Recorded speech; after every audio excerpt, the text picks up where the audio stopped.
देशभक्ति के नकाब में बोलते बेलगाम नेतागण, आखिर ये कैसी राष्ट्रभक्ति है। ऐसे दौर में जब सेना को देश की सबसे पवित्र और निष्पक्ष संस्था माना जाता है, तो भाजपा के कुछ नेताओं ने अपने बेलगाम बयानों से जैसे इस सम्मान को पैरों तले रौंद डालने की कसम खा रखी हो। पहले विजय शाह, फिर मध्य प्रदेश के उप मुख्यमंत्री जगदीश देवड़ा और अब केंद्रीय मंत्री फग्गन सिंह कुलस्ते। इन नेताओं की जबान से निकले हुए शब्द ऐसे प्रतीत होते हैं कि मानो वो देश की सेना को नहीं बल्कि पार्टी की प्रचार मशीन का हिस्सा बना देना चाहते हो। विजय शाह ने कर्नल सोफिया कुरैशी पर निशाना साधते हुए उनकी धार्मिक पहचान को घसीटकर न केवल सेना की गरिमा को ठेस पहुंचाई, बल्कि यह भी जता दिया कि उनके लिए देश सेवा से बड़ा कोई धर्म सूचक कार्ड नहीं है। हिंदू मुस्लिम उनको करना है, महिलाओं का अपमान करना है, सेना का अपमान करना है। ये वही भाजपा है जो सबका साथ सबका विकास की बात करती है, लेकिन जब किसी मुसलमान महिला अफसर की ईमानदारी चर्चा में आती है तो उससे हजम नहीं होता। उसके पीछे शक की दीवारें खड़ी कर दी जाती हैं। और इसके बाद में आए उप मुख्यमंत्री जगदीश देवड़ा, जिनका बयान कि सेना भी मोदी जी के चरणों में नतमस्तक है। शायद सबसे बड़ा अपमान उन वीरों का है जो बर्फ की चोटियों से लेकर मरुस्थलों में सिर्फ राष्ट्र के लिए खड़े रहते हैं, किसी नेता या पार्टी के लिए नहीं बल्कि देश की सेवा के लिए। क्या यह वही भाजपा है जो सेना का राजनीतिक इस्तेमाल नहीं करने की दुहाई देती थी? और अब फग्गन सिंह कुलस्ते, जिनकी जबान इतनी फिसलती कि राजनीति की मर्यादा ही लुढ़क गई है, उन्होंने सार्वजनिक मंच से अमर्यादित भाषा का प्रयोग कर सेना जैसे संवेदनशील विषयों को भी चुनावी हथियार बना दिया है। और अफसोस की बात यह है कि इन पर कोई निलंबन नहीं, कोई फटकार नहीं, बल्कि पार्टी नेतृत्व की तरफ से एक गहरी चुप्पी है जो खुद एक इशारा कर रही है कि शायद मौन स्वीकृति भी इसी को कहते हैं। बीजेपी अध्यक्ष जेपी नड्डा ने कंगना रनौत का ट्वीट हटवा दिया क्योंकि अमेरिका वाले मुद्दे पर विश्वव्यापी किरकिरी हो रही थी। लेकिन क्या सेना के बारे में बेतुकी बातें करना इतना छोटा मामला है कि उस पर ना फटकार है ना माफी है? सवाल यह उठता है कि क्या ये चुप्पी राजनीतिक चुप्पी है? क्या वाकई भाजपा जानबूझकर इन बेलगाम नेताओं को खुला छोड़ रही है ताकि वोट बैंक का ध्रुवीकरण और राष्ट्रवाद का कृत्रिम उबाल बनाया जा सके? क्या पार्टी की रणनीति अब तथाकथित देशभक्ति को गला फाड़ फाड़ कर चिल्लाने तक ही सिमट चुकी है? भले ही इसमें देश की सबसे भरोसेमंद संस्था सेना की गरिमा का ही गला क्यों ना घोटना पड़े, क्या भाजपा अब इतने निचले स्तर की राजनीति कर रही है? भाजपा के नए भारत में क्या अब राष्ट्रवाद नेताओं की जबानों से टपकता हुआ एक तमाशा बन चुका है, जहां पर असली सैनिकों को की कुर्बानी से ज्यादा मायने रखता है कि मंच से दिया गया एक उत्तेजक नारा जिससे वोट बटोरा जा सके, जहां कंधों पर तारे नहीं भाषणों में 56 इंच होना ही देशभक्ति का प्रमाण बन चुका है?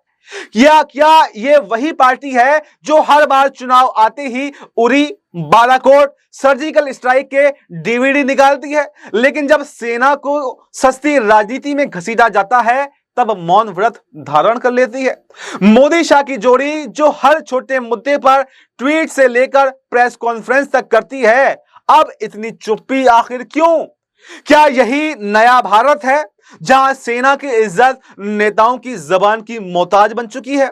अगर यही भाजपा का असली चेहरा है तो फिर इसका मुखौटा राष्ट्रवादी पार्टी का नहीं बल्कि राजनीतिक प्रयोगशाला का अब बन चुका है, जहां हर संवैधानिक संस्था को चुनावी हथियार में तब्दील किया जा रहा है और जो आवाज उठाए वो टुकड़े टुकड़े गैंग का हिस्सा हो जाता है या फिर वो देशद्रोही हो जाता है, उसको देशद्रोही घोषित कर दिया जाता है।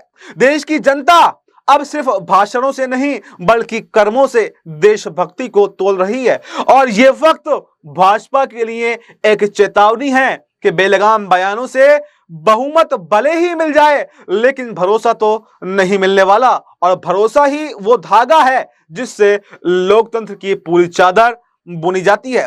क्योंकि आप ये देखें कि कुछ घंटों के बाद में जो यहां पर बीजेपी सांसद कंगना रनौत ने एक ट्वीट किया था, उसको डिलीट करवा दिया। इतना सक्रिय बीजेपी हो गई। और जो अपमान देश का कर रहा है, देश की बेटी का कर रहा है, सेना का कर रहा है, उससे आप दो लफ्ज नहीं बोल पा रहे, उसे आप पार्टी से निष्कासित नहीं कर पा रहे। उस पर एफआईआर भी दर्ज होती है तो सुप्रीम कोर्ट के, हाई कोर्ट के आदेश पर, और एफआईआर में भी सवाल उठते हैं। एफआईआर में वो धाराएं लगाई गई जिससे वो आसानी से बच सकें। वो धाराएं तो लगाई ही नहीं गई जो सख्त धाराएं हो या जो असल में वास्तव में बनती हैं। और खुद हाई कोर्ट ने वापस से इस पर सवाल उठाए, सुप्रीम कोर्ट ने सवाल उठाए, लेकिन अभी तक ना गिरफ्तारी हुई है, ना बर्खास्तगी हुई है, बल्कि कुछ और बेलगाम नेताओं को छोड़ दिया गया है कि ऐसे और बयान दो ताकि वो बयान पहले वाला जो है वो कहीं दब जाए और जनता गुमराह हो जाए कि आखिर किस किस पर कार्रवाई की मांग करें। तो शायद क्या यही बीजेपी का असली चेहरा है? जो अमित शाह, जो नरेंद्र मोदी यहां पर मंचों से खुलेआम दहाड़ते हैं, विपक्ष पर दहाड़ लगाते हैं, क्या वो अपने नेताओं को कंट्रोल करने में अगर कहें तो विफल हो गए हैं? ऐसी आखिर मजबूरी क्या है कि इन नेताओं को बेलगाम छोड़ दिया जा रहा है? और न सिर्फ मुसलमानों को बल्कि सेना का अपमान भी अब आम बात हो गई है। पहले देखा गया कि सुप्रीम कोर्ट पर हमले बोले गए, सुप्रीम कोर्ट को घेरा गया, चाहे निशिकांत दुबे हो, चाहे उपराष्ट्रपति जगदीप धनखड़ हो। बीजेपी की नाराजगी सुप्रीम कोर्ट से बनी। और अब सेना को लेकर, सेना ने तो ऐसा कुछ किया भी नहीं, सेना देश के लिए काम कर रही है, आपके हक के लिए काम कर रही है। एक तरफ आप ऑपरेशन सिंदूर का राजनीतिकरण कर रहे हैं, जगह जगह तिरंगा यात्रा निकाल रहे हैं, क्रेडिट लेने की बात है तो आप सबसे आगे हैं, लेकिन अपमान भी आप करेंगे, क्रेडिट भी आप लेंगे, ये कैसे चलेगा? आखिर क्यों इस पर बीजेपी के आला कमान ने चुप्पी साध रखी है? क्या कंगना रनौत का ट्वीट गलत था जो उसको एकदम सक्रिय बना दिया गया? क्या कंगना रनौत का ट्वीट देश की सेना से अपमान से भी बड़ा था? क्या उसमें किसी का व्यक्तिगत टिप्पणी की गई थी? बल्कि जो बीजेपी के लोग कहते हैं, मैं समझता हूं उसमें तो वही कहा गया था। कंगना रनौत ने क्या कहा था? कंगना रनौत ने यही तो कहा था कि ट्रंप होंगे अमेरिका के राष्ट्रपति। लेकिन विश्व में अगर देखें तो हमारे प्रधानमंत्री मोदी जी भी एक उभरते हुए नेता है। ट्रंप का ये दूसरा कार्यकाल है जबकि मोदी जी का ये तीसरा कार्यकाल है। इसलिए ट्रंप अल्फा मेल होंगे अमेरिका के लिए, लेकिन मोदी जी अल्फा मेलों के बाप हैं।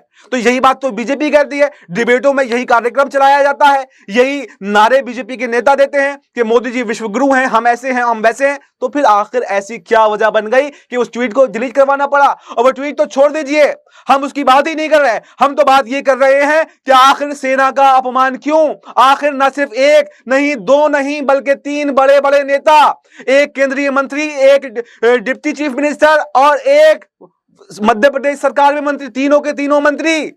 उसके बावजूद अगर सेना का सम्मान आपके मन में नहीं है तो क्या यही राष्ट्रभक्ति है?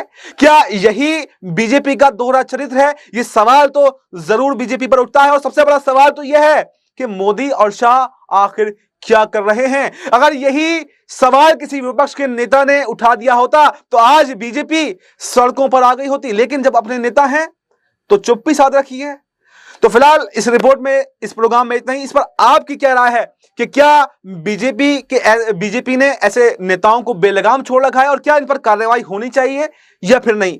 आपकी जो भी राय है कमेंट बॉक्स में अपनी राय जरूर दें और फिलहाल हमें दीजिए इजाजत। नमस्कार।